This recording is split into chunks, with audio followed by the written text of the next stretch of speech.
नमस्कार दोस्तों, मैं डॉक्टर यश भदौरिया। हमारे YouTube चैनल पर आप सभी का स्वागत है। दोस्तों, मध्य प्रदेश प्राथमिक शिक्षक यानी वर्ग 3 की जो एग्ज़ाम मार्च में होने हैं, उसके लिए हम स्टडी मटेरियल आपको उपलब्ध करा रहे हैं। उस कड़ी में अभी तक हम 6 वीडियोज़ पर्यावरण के अपलोड किए हैं। आज हम बुद्धि पर वीडियो अपलोड करेंगे।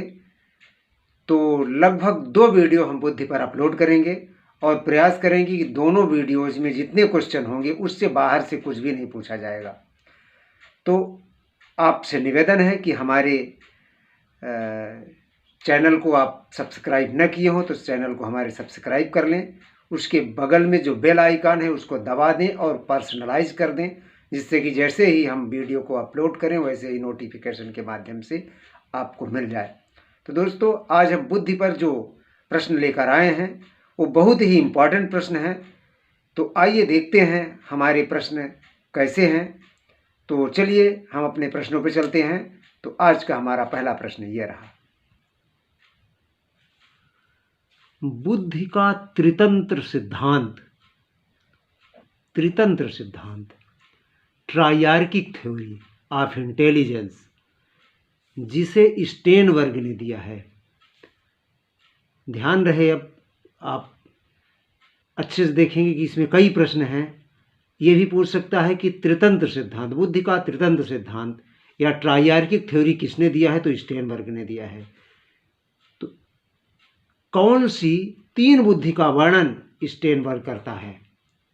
स्टेनबर्ग ने जो त्रितंत्र सिद्धांत दिया है वो 3 प्रकार की बुद्धि का वर्णन करता है। कौन कौन सी बुद्धि है? तो पहला है प्रैक्टिकल इंटेलिजेंस यानी प्रायोगिक, दूसरा है क्रिएटिव इंटेलिजेंस यानी सृजनात्मक बुद्धि, चौथा है एनालिटिकल इंटेलिजेंस यानी विश्लेषणात्मक बुद्धि। इसको ऐसा पूछ लेता है कि कौन सी बुद्धि स्टेनबर्ग के त्रितंत्र सिद्धांत का हिस्सा नहीं है, और 4 दे देगा, उसमें एक नहीं होगा। तो यदि तीनों याद होंगी तो वो चौथी में आपको टिक आसानी से आप कर सकते हैं। बहुत महत्वपूर्ण प्रश्न है, ये परीक्षा में अक्सर पूछे जाते हैं। प्रश्न नंबर 2 है बहुबुद्धि सिद्धांत मल्टीपल इंटेलिजेंस थ्योरी के अंतर्गत गार्डनर ने कितनी बुद्धि बताई है? तो पहला तो देखिए, प्रश्न इसमें यह बन रहा है कि बहुबुद्धि सिद्धांत किसका है? तो ये गार्डनर का है, ये प्रश्न में ही है। कितनी बुद्धि बताई है गार्डनर ने? तो वो है 8। किसी किताबों में 7 मिलती है, किसी में 8 मिलती है, किसी में 9 भी मिलती है। लेकिन जो एनसीईआरटी इस समय मान रहा है, जो आयोग, चयन आयोग जो है, जो मान रहे हैं, वो 8 मान रहे हैं। इसलिए आपको 8 करना है। प्रश्न नंबर 3 है बुद्धि का यह फार्मूला इंटेलिजेंस कोशेंट यानी IQ इक्वल टू MA/CA/100 किसने दिया है? तो इसको दिया है लुईस टर्मन ने। प्रश्न नंबर 4 है बुद्धि का संप्रत्यय किसने दिया है? तो यह है विलियम स्टर्न ने। बुद्धि का संप्रत्यय की बात अगर आती है तो किसने दिया है? तो वो है विलियम स्टर्न ने। प्रश्न नंबर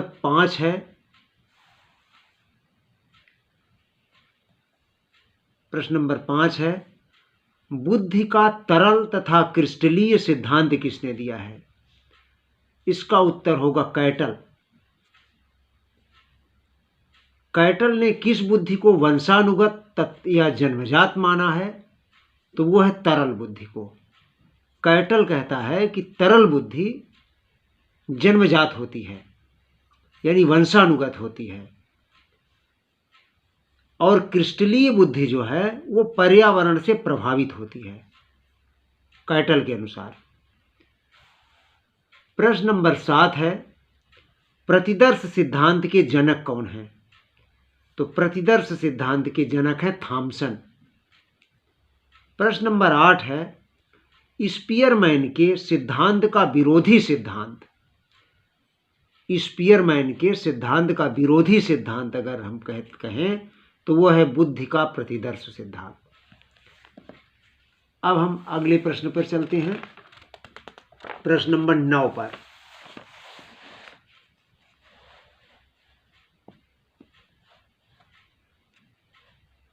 तो प्रश्न नंबर 9 है, थॉर्नडाइक ने बुद्धि के कितने प्रकार बताए हैं। अब देखिए थॉर्नडाइक का है, यहाँ थॉर्नडाइक ने कितने प्रकार बताए हैं, तो ये है पहला मूर्त बुद्धि।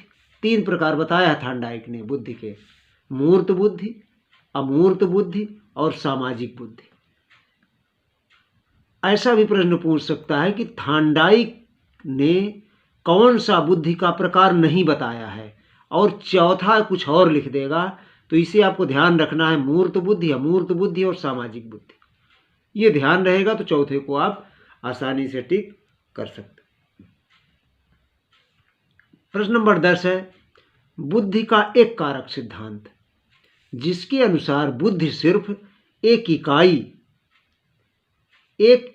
कारक शक्ति है, एक इकाई कारक शक्ति है। बुद्धि अर्थात बुद्धि का एक कारक सिद्धांत अगर पूछ लेता है तो वो है अल्फ्रेड बिने का। बिने कहता है कि बुद्धि सिर्फ एक इकाई कारक है, बाकी और कुछ भी नहीं है उसके साथ में। तो इस तरह से प्रश्न पूछ लेता है बुद्धि का एक कारक सिद्धांत किसने दिया है, तो एक कारक सिद्धांत बुद्धि का अल्फ्रेड बिने ने दिया है। प्रश्न नंबर 11 है, बुद्धि का द्विकारक सिद्धांत किसने दिया है। द्विकारक सिद्धांत दिया है चार्ल्स स्पीयरमैन ने। स्पीयरमैन ने बुद्धि का द्विकारक सिद्धांत दिया है और इसके अनुसार बुद्धि में जी कारक और एक जी कारक, ध्यान रखिएगा कभी कभी ऐसा भी पूछ लेता है, एक जी कारक तथा कई यश कारक पाए जाते हैं। बिल्कुल ध्यान रखने की आवश्यकता है। एक जी कारक बुद्धि के स्पीयरमैन के द्विकारक सिद्धांत में होता है एक जी कारक और एक यश कारक और कई जी कारक। इस ढंग से विकल्प दे देता है, तो ध्यान रखिएगा एक जी कारक होता है और कई यश कारक होते हैं। जी कारक का मतलब सामान्य कारक और यश कारक का मतलब विशिष्ट कारक। प्रश्न नंबर 12 है, स्पीयरमैन के बुद्धि का वह कारक जो जन्मजात होता है, तो वो है जी कारक। जी कारक जन्मजात होता है, अर्थात सामान्य कारक जो होता है जन्मजात होता है। यश कारक अर्थात विशिष्ट कारक शिक्षण, प्रशिक्षण व पर्यावरण पर आधारित होते हैं। ये बीच में बदलते रहते हैं, ये चेंज हो सकते हैं, लेकिन जी कारक चेंज नहीं होता है, ये वंशानुगत होता है। प्रश्न नंबर 13 है, बुद्धि का त्रिकारक सिद्धांत किसने दिया, तो इसको भी स्पीयरमैन ने ही दिया है, बुद्धि के त्रिकारक सिद्धांत को भी। प्रश्न नंबर 14 है, समूह कारक सिद्धांत किसने दिया है, ग्रुप फैक्टर थ्योरी, तो ग्रुप फैक्टर थ्योरी थर्स्टन की है। समूह कारक सिद्धांत थर्स्टन ने दिया है। प्रश्न नंबर 15 है, प्राइमरी मेंटल एबिलिटी नामक पुस्तक किसने लिखी है, तो ये प्राइमरी मेंटल एबिलिटी जो ये पुस्तक है इसको थर्स्टन ने ही लिखा है और थर्स्टन ने अपने इसी पुस्तक में समूह कारक सिद्धांत का वर्णन किया है। ग्रुप फैक्टर थ्योरी का अपने इसी पुस्तक में यानी प्राइमरी मेंटल एबिलिटी नामक पुस्तक में ही थर्स्टन ने समूह कारक सिद्धांत का वर्णन किया है। अब है प्रश्न नंबर, हम अगले प्रश्न पर चलते हैं, प्रश्न नंबर 16 पर। तो प्रश्न नंबर 16 है, थर्स्टन ने अपनी पुस्तक प्राइमरी मेंटल एबिलिटी में कितने प्रकार की मानसिक योग्यताओं का वर्णन किया है, तो वह 7 मानसिक योग्यताओं का वर्णन किया है। प्रश्न नंबर 17 है, बुद्धि का बहुकारक सिद्धांत मल्टी फैक्टर थ्योरी किसने प्रस्तुत की है, तो बुद्धि का बहुकारक सिद्धांत, देखिए ध्यान रखिएगा बहुकारक और समूह कारक। समूह कारक थर्स्टन का है और बहुकारक थार्नडाइक का है।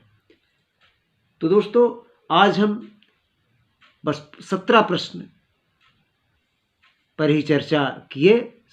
अब हम शेष 18वें प्रश्न से आगे कल हम अगले वीडियो में हम चर्चा करेंगे। तो 17 प्रश्नों को आप अच्छे से लिख लीजिएगा, जहां आवश्यकता हो वहां स्क्रीनशॉट करके आप नोट्स बनाइएगा। और अगर कहीं भी कोई समस्या आती है तो आप हमसे, जहां पर कोई डाउट क्रिएट होगा तो आप हमसे कमेंट के माध्यम से प्रश्न कर सकते हैं। Thank you so much.